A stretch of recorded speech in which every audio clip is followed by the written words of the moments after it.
Hi, welcome to Starz Recapped. Today I'm going to explain an action-adventure historical epic movie called Gladiator 2, which was released in the year 2024, directed by Ridley Scott. This movie is a co-production between the United Kingdom and the United States. Spoilers ahead. Watch out and take care. This movie starts from 16 years after the death of Emperor Marcus Aurelius. Rome is run by corrupt twin emperors Geta and Caracalla.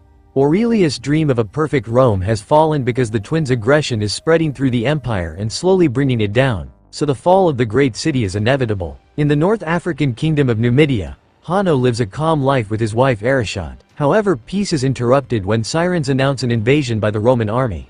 After seeing the smoke coming from the city, Hanno and Arishot put on their armor and join the rest of the citizens to listen to their leader Jugurtha make a defense plan. Before leaving for battle, Hanno and Arishot exchange rings and promise to look out for each other. The couple joins the team at the wall and Hanno gives an inspiring speech. Soon the Roman ships led by General Acacius appear at the shore, so the Numidians open fire with their catapults and bows. The ships take heavy damage, however Acacius orders his men to keep moving while they retaliate with their own catapults and archers. Fire spreads on both sides and several men die in just a few minutes.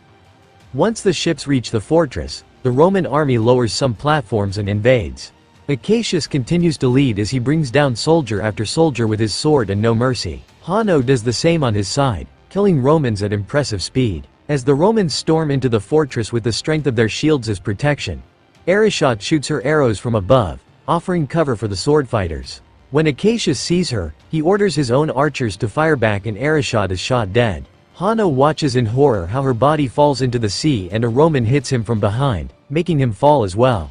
While unconscious, Hanno watches the mythical ferryman take Arishot into the afterlife. He tries running after her as he desperately screams her name, but at that moment his body resurfaces and he wakes up. Nearby he finds the dead body of his wife, so he cries as he takes the arrow from her chest before the Romans capture him. Afterward Acacius claims the city for Rome while his men burn the bodies. All the citizens including Hanno get burning brands on their bodies, marking them as slaves. Next the slaves are sent to Rome in the ships. During the trip Hanno notices Jugurtha has a serious wound and helps him wrap it up. Jugurtha thinks he doesn't have much time left and remembers the day he found Hanno as a lost child in the desert. This triggers a memory in Hanno's mind. He was a kid living with a good family, but his mother sent him away when the Romans attacked his home. Eventually the ships arrive at Ostia, the port of Rome. Acacius is received as a hero and the twin emperors crown him with laurels. He asks for a break from war to spend time with his wife, but the twins announce that they'll be invading Persia and India next. The slaves are taken to Antium on the outskirts of Rome, where Maximus oversees the gladiator training. Jugurtha, Hanno, and a few other slaves are released in a practice arena, where they must fight a bunch of feral baboons. Hidden soldiers shoot darts at the baboons to make them more violent, and soon these beasts are jumping on the slaves to kill them with their teeth. Jugurtha refuses to fight and drops to his knees as he waits for the end. Hanno wants to save him from the creatures, but it's too late and Jugurtha dies. When the baboon comes after Hanno, he stops it by putting his chains in its mouth and biting its leg. Then he chokes the baboon to death with his chains, which impresses Maximus to the point he decides he'll buy Hanno. Afterward Hanno and his friends are sent to the barracks with the rest of Maximus's slaves, who mock Hanno by making baboon noises. Once the slaves are fed, they're taken to Maximus so he can judge the new recruits. Hanno refuses to speak so Maximus orders gladiator trainer Vigo to fight him. At first it looks like Hanno has a disadvantage, but soon he recovers and fights back with impressive skill to defeat Vigo.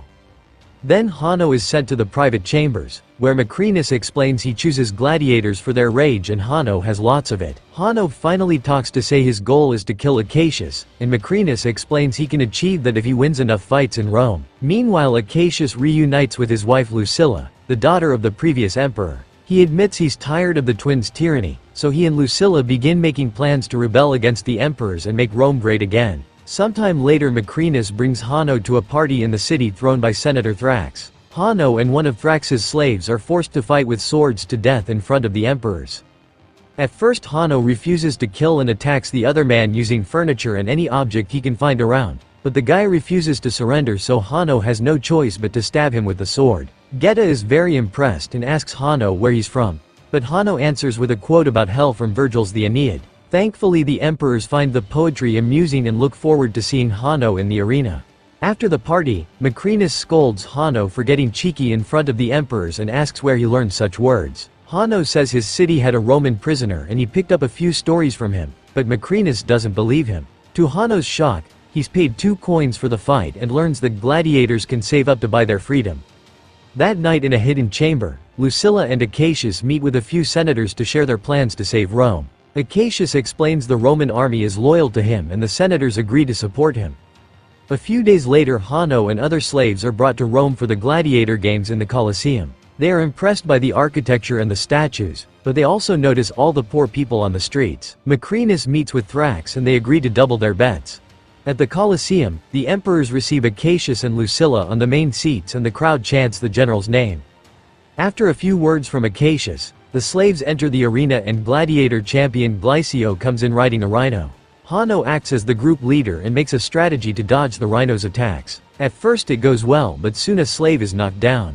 The wound makes him run more slowly, so Glycio easily captures him with some bolus and the rhino kills him with its horn. Then Hanno runs some dirt through his hands, which reminds Lucilla of her former lover Maximus, the protagonist of the first movie. He throws some dirt at the rhino too to create a distraction and jumps out of the way, causing the beast to crash against the wall.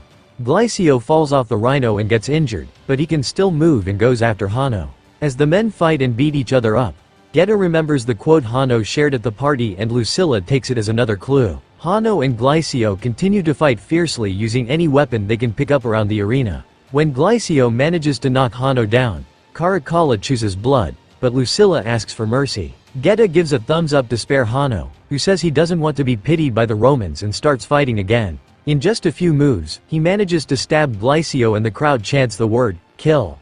This time Geta turns his thumb down and Hanno decapitates Glycio with 2 swords. Now the crowd and even the other slaves chant Hanno's name. In the gladiators' quarters, Dr. Ravi takes care of Hanno's wounds. After the fight, Lucilla goes to her private quarters and puts together the clues she's seen today. The quote and the running dirt confirm Hanno is Lucius, the son she had with Maximus. When Lucius was a kid, he was the only legit heir to the throne, so Lucilla sent him away to save him from the people who wanted to kill him for power. Lucilla cries as she realizes her beloved son is back and invites Macrinas to share a meal. She tries to act casual as she asks about his slaves, but Macrinas can tell she's hiding something. Later Macrinas asks around and learns that Lucilla used to have a son who disappeared. Rumors said Lucilla's late husband wasn't the boy's father because he preferred the company of men. This information helps Macrinas start putting 2 and 2 together.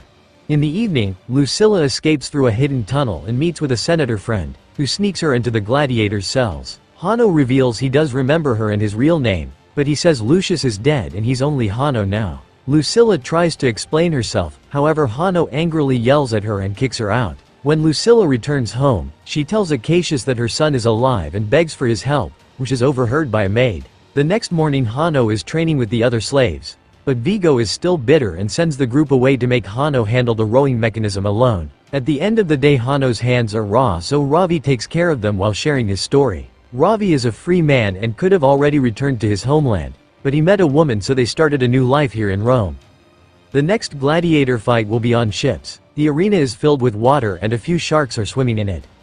The opponents open fire with flaming arrows and whenever a man is hit, his body falls into the water and becomes shark food. Hanno tells his team to keep rowing and when they're close enough to the other ship, they destroy their oars. Arrows keep flying and kill a few more men, but this never stops Hanno's men from rowing. Since their enemy can't move without oars, Hanno's ship moves forward and rams right into the other ship, breaking it down in the middle.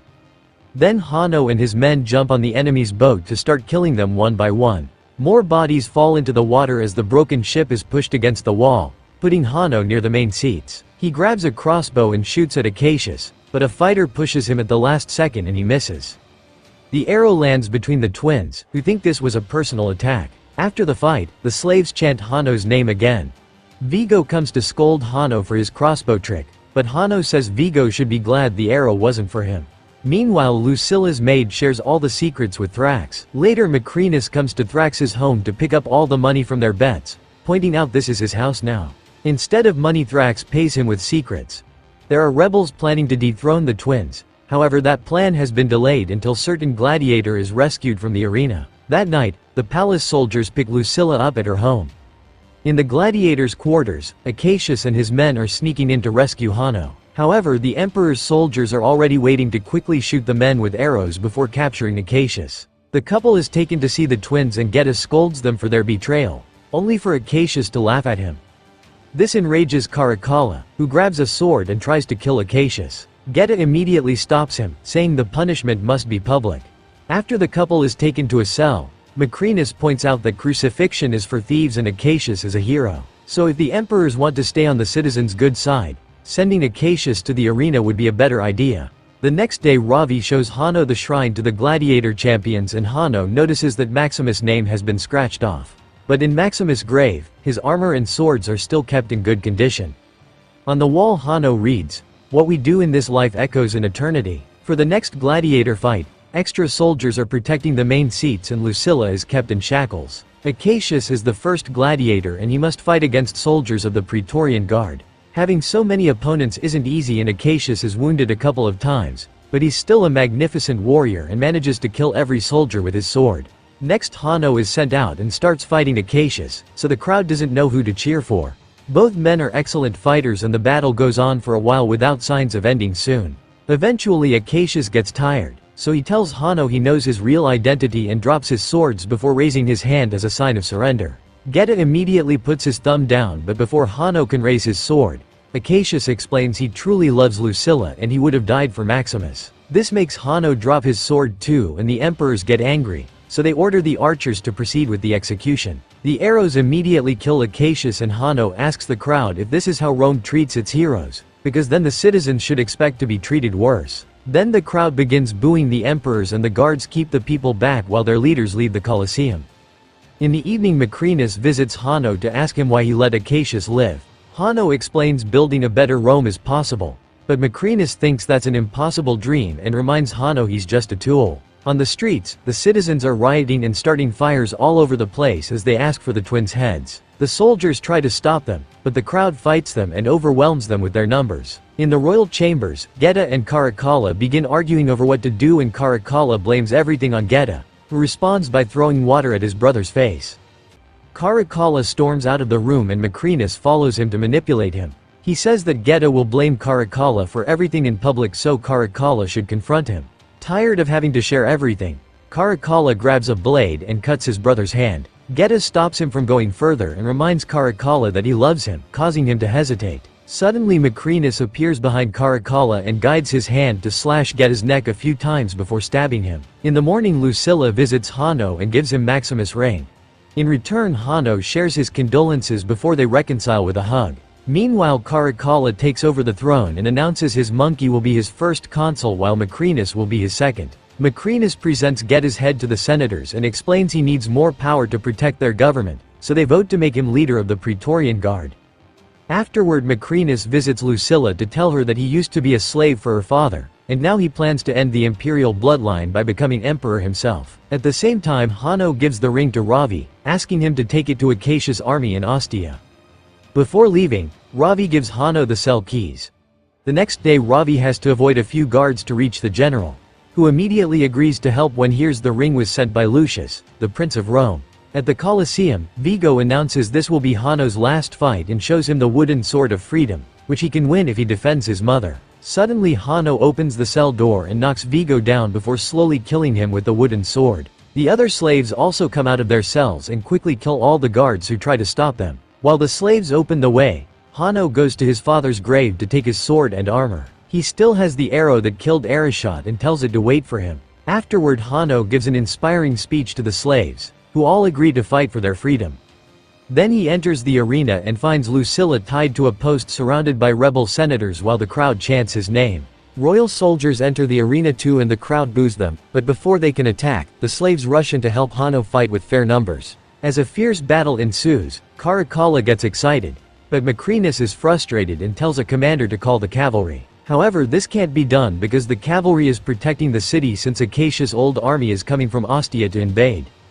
They still manage to spare a few soldiers, who soon enter the arena and start killing both slaves and senators without mercy. The crowd freaks out and a guard shoots an arrow, killing a spectator. This is the last straw and now the crowd begins to riot, pushing the soldiers off the walls but also losing more civilians in the process. While everyone is distracted, Macrinas uses the chance to kill Caracalla by inserting a bodkin into his ear.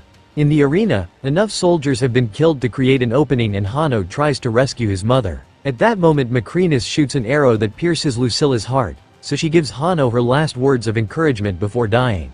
Afterward Macrinas leaves on a horse to join the army at the gates, so Hanno steals a horse to follow him. Minutes later, the Praetorian Guard meets Acacius' army led by Ravi outside the city. Hanno appears in front of Macrinas and introduces himself as Lucius, the real heir to the throne. He tackles Macrinas to throw him off his horse and the men begin fighting with his swords. Macrinas turns out to be a fearsome opponent who manages to break Hanno's sword and keeps him short-sighted by throwing dirt at his face. Then Macrinas pushes Hanno into the river and starts stabbing, but the sword keeps bouncing on the armor. Hanno sees himself in the afterlife again and remembers his mother's last words before resurfacing with regained strength. He punches Macrinas before retrieving his sword to cut off his arm, followed by a slash to his stomach that finally kills him. After the body floats away, Hanno reminds the armies of his grandfather's dream of the perfect Rome. All the soldiers chant to show their support and agree not to fight anymore. That night, Lucius goes to the arena and takes some of Lucilla's blood before picking up some dirt in his father's name. That's my explanation for the movie, Gladiator 2. So, what do you guys think about the movie? Write in the comment, turn on the notification and leave a like to help the channel out. Thank you for watching.